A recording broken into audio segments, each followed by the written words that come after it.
Welcome to Mayo Clinic Q&A. I'm Dr. Helena Gazelka. Thanks for joining us today. The start of a new school year is always filled with excitement and anxiety. With COVID-19 this year, back to school is even more challenging for kids, teachers, and parents. How can you and your child have a healthy mindset for the start of school? Well, here to discuss that with us today is psychologist Dr. Craig Sawchuck. Dr. Sawchuck is the Division Chair of Integrated Behavioral Health at Mayo Clinic. Well, thanks so much, Dr. Sawchuck, for being here today. I'm excited to hear what you have to say about back to school. I've seen little hints of it here around Mayo Clinic as we're working with employees and the community. What basic advice would you have for us today? Yeah, one of the big things that you talked about a little bit earlier was just uncertainty. We've all been dealing with uncertainty to a greater or lesser degree, and I think it's really important for us to remind ourselves that there's a whole lot of stuff going on with the pandemic that we can't control, but there's also some very actionable steps that we can control. So I think especially as we're facing the return to school, there's about four things that we want to keep in mind. One, the first thing is just be flexible. And we're not only talking about what we learn in yoga, but just really be flexible with the format of how we learn, whether it be in person, whether it be virtual, whether it be a hybrid, between the two. Just be flexible with that. It's all going to look different however we look at it, and it's also subject to change. So being flexible is really, really key. Another thing is to be optimistic. We try to do our best to keep a positive attitude, going forward. And it's really important, especially for parents and caregivers, to model being optimistic as we approach this new school year and just be open to essentially learning new ways of learning. But being optimistic is really, really important. And it's also be supportive. These are challenging times for us all, but we also think about just getting into that school environment, and we want to be supportive of all those steps and measures that people are taking to maintain safety. So whether we're talking about social distancing and proper hand hygiene and wearing masks, it's really important that we do our part as well to be supportive. And then finally, and this is easy to do, hopefully in Minnesota, but we encourage other people around the country as well too. Is just be kind. A lot of us are going through a lot right now. We actually have been going through a lot for quite some time. We're all experiencing distress to a greater or lesser degree. So try to maintain that kindness towards others, especially everybody working very, very hard to figure out not only work schedules, but school schedules to try to find a new way to make this work. I resonated uh, with what you said about uncertainty. That really resonated with me because I feel like the whole name of this game that we're in with COVID right now is that things are changing all the time. The advice we're getting is changing. What we need to do to manage this is changing. The knowledge about the virus itself is changing. And so that really makes sense to me. The need to be flexible. Yeah, I tell you, uncertainty is kind of like the world right now is just like a snow globe. It's just kind of shook up, and the snow in the snow globe is the uncertainty. And when things really started to impact us, much earlier in the spring, towards the end of the winter and early spring, that was really tough. And I think psychologically we were thinking, okay, 2 weeks, okay, maybe 4 weeks, we can handle this. But then we've really kind of gone from a short-term acute care model to more of a longer-term coping model. I think many of us were hoping that the schools and work would be all figured out, by this point in time. But here we are, and there's still some uncertainty we need to get through. You talked about mental flexibility, but also some of that yoga flexibility is probably a due about now if people haven't been exercising during COVID. We again rewind the clock at the start of the pandemic, and some of the big things that we were encouraging people to do at the time, like maintain a good schedule, a healthy schedule, a reliable time that we wake up and get ourselves dressed, and getting out of the yoga pants, as we talked about a while ago, but doing all those healthy things during the day, like a reliable sleep schedule, nutrition, exercise, all really good to kind of keep going. There's also good opportunities actually to learn new skills right now too that can help act as, I think, very healthy pressure release valves. And this is one of the good things that we've seen coming out of the pandemic, that there's lots of free skill building things that are now available online. So whether they actually be yoga classes or meditation classes or even learning some mindfulness, we've talked on Mayo Clinic Radio before about free mental health apps are really, really good things. So learning new skills are always really good at this time. And then it's the healthy supports and staying connected. Folks have been so adaptable to try to bridge that social distance with video check-ins with people and staying connected with those healthy people in our lives. We're just having to do it differently, and then also making sure that we're reaching out to those people that maybe have a harder time being able to connect with others or may feel a little bit more isolated. So trying to maintain those connections with healthy supports. And I'll always kind of throw this in is watch what you're feeding your brain. So when it comes to the news and social media, it can be a little bit extra charged, sometimes, but usually about 15 minutes, maybe to about a half hour, once to maybe twice per day of media or social media. That's usually enough to keep you informed, but hopefully not so overwhelmed that you're marinating in a lot of that stress and uncertainty. But it is actually interesting because those are the things that we were recommending earlier in the pandemic, and those are the same things we're still recommending now. I think the small doses of social media is a good thing. We all tend to be kind of tied to our phones now. Very much Craig, so. what advice do you have for students, for parents, for teachers on maintaining good mental health during this process of going back to school? So a lot of those things that we just talked about in terms of those healthy routines and keeping up those healthy like pressure release valve, stress management skills, and those healthy supports, those are good things. I think when we start to look at how school is actually going to be going this coming fall, really in a couple of weeks, we're looking at different mental health challenges. I think hitting each of those three areas. So if we think of in-person schooling, where some places will be doing it, I think you're going to be running into that kind of mixture of both excitement and fear. People are going to be at one level so happy to be around their friends and other things, and other people are going to be facing a lot of anxiety and worry about stepping into these areas. And we also think for our young learners too, they may not understand, how in-person schooling is going to look differently now, and needing to wear masks and maintain that social distance. So we always want to make sure we keep those lines of communication open, that we model these good behaviors that we know can be effective and helpful for those in-person schooling.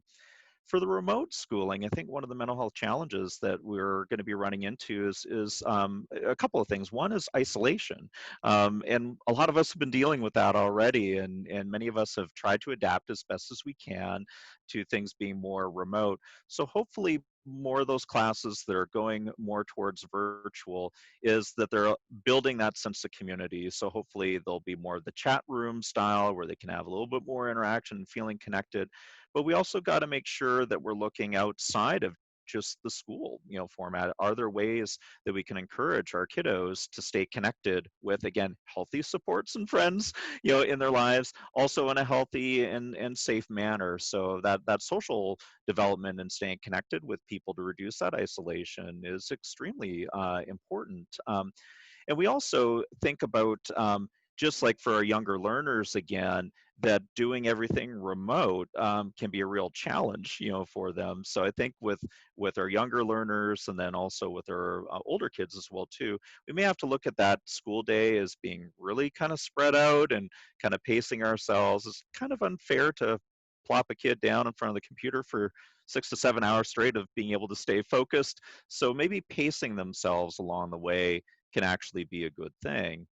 I think finally, another thing that we got to keep in mind too, some kids struggle more with just organization and being able to keep up with all their homework. And that is a different dynamic, whether it's virtual versus in person. So maintaining good communication with our teachers remains really important.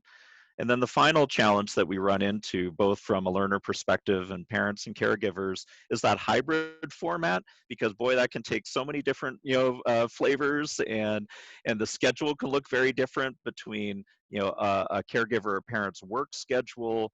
And how does that map on to, okay, do I need my kids at school on this day, or are they at home learning this day? And that's also going to be subject to change.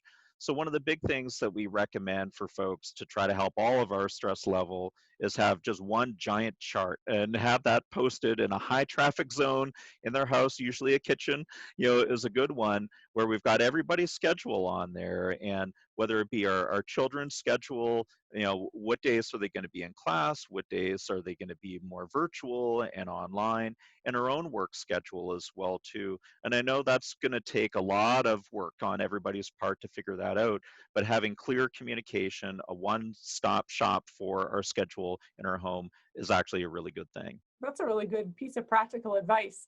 And I liked what you said about uncertainty. Uncertainty isn't just about that we don't know what's going to happen next, but it's also, am I up for this? Am I capable of helping my child?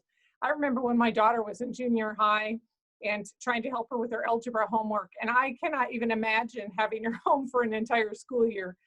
She's now married and has a 5-year-old who should be going to kindergarten this year, and we're still not quite sure what's happening with that. But there's just so much uncertainty that things could change daily, that we may not be equipped for the task. Once we get through this, and we will get through the pandemic, but look at the lessons learned and the resilience that we'll pick up along the way. I'm sure there'll be certain stressors that we're going to be dealing with once the pandemic is over that will be so much easier for us to deal with, because if we manage to get through the pandemic, we can handle, a lot of other life challenges maybe much easier. That's a really good point. And it brings me to the last, one of my last questions for you is that how do we help our children understand that we're not always okay and that's okay? A lot of times our kids saw us going off to school, not didn't really know mom and dad go off to work and they do their thing during the day and come home. But now roles are changing and the way we do things is changing, and it doesn't always feel okay. And I'm sure it doesn't to our children either. And this all takes a toll on us, even with people that we look to that seem to be the most calm and the most cool and the most flexible and the most optimistic about these things. It all still takes a toll on folks, and that's why the line that you mentioned, Dr. Gazelka, is spot on in terms of it's okay to not be okay. Unusual circumstances call for unusual ways of responding, to it. However, we don't want to just say, well, it's okay to not be okay and just kind of leave it at that, because a lot of us are dealing with, to a greater or lesser extent, with stress or sleep problems, worry, new financial, struggles. Again, kids wanting to be successful in their schooling and maybe struggling with that as well too. So it's going to take a lot of adaptation, with that. But once we start to see a lot of those things starting to cause us problems in day-to-day living, it is unbelievably important that we reach out. So whether it be like a parent or a caregiver, we notice maybe our kid is struggling more or being more quieter than usual, or maybe even the opposite. Sometimes they're a little bit more combative, try to maintain that calm, stance, but also create an environment where you can talk about it. And likewise, we also have to take our own self-reflection to see how we're doing, and do know that help is available, treatment is available. I know we've also talked on this program before about challenges with mental health access, but I think one of the key things that, as we've seen a lot of schooling going virtual now and a lot of businesses going virtual now, a lot of therapy has also gone virtual as well too. So a lot of whether it be medication management or counseling, a lot of clinics are now offering video-based and telephone-based format to help maintain that social distancing. And many of these platforms have been very stable and actually very good. And I think that this is also another good thing that's actually come out of the pandemic, is that we can maybe extend our reach out a little bit more. But sometimes a good place to start if you're struggling is start off with your primary care team, family medicine provider, or your pediatrician. They're usually the most in the know of what are available mental health resources located right in your area. Craig, what you said about that increased access, I do think that's one of the benefits of COVID. Um, when we're looking for the glass to be half full or the silver lining, we've started doing many more video visits here at Mayo Clinic, as I'm sure you have in your practice too. And I actually think it's been really well received by our patients. Awesome. Well, even over the course of the interview, you're working on being more optimistic. So the glass half full and the silver linings, you're already doing it. So that's a good sign. That's right. Do you have anything else that you'd like to share with us before we go today, Craig? Yeah, I just want to remind people again that we will get through this. And I know psychologically, it's always easier when there's a light at the end of the tunnel and also when there's something to look forward to. And I think that's been one of the big challenges, the pandemic, that light at the end of the tunnel of getting to the other side of this keeps seemingly get pushed further back, or some of the things that we would ordinarily look forward to, like going away on vacation or hanging out with our friends or even going on a date with our partner. A lot of that's been a lot more challenging for us, but do know that everybody at every level is working very hard to help us all get to the other side of this pandemic, and we'll get there, and we'll be all the better for it in the end. Thanks so much for being here, Craig. Thanks to Mayo Clinic psychologist, Dr. Craig Sawchuck, having a conversation about how we can be resilient in the face of back-to-school issues during COVID-19. Mayo Clinic Q&A is a production of the Mayo Clinic News Network and is available wherever you get and subscribe to your favorite podcasts. To see a list of all Mayo Clinic podcasts, visit newsnetwork.mayoclinic.org. Then click on Podcasts. Thanks for listening, and be well. We hope you'll offer a review of this and other episodes when the option is available. Comments and questions can also be sent to Mayo Clinic News Network at mayo.edu.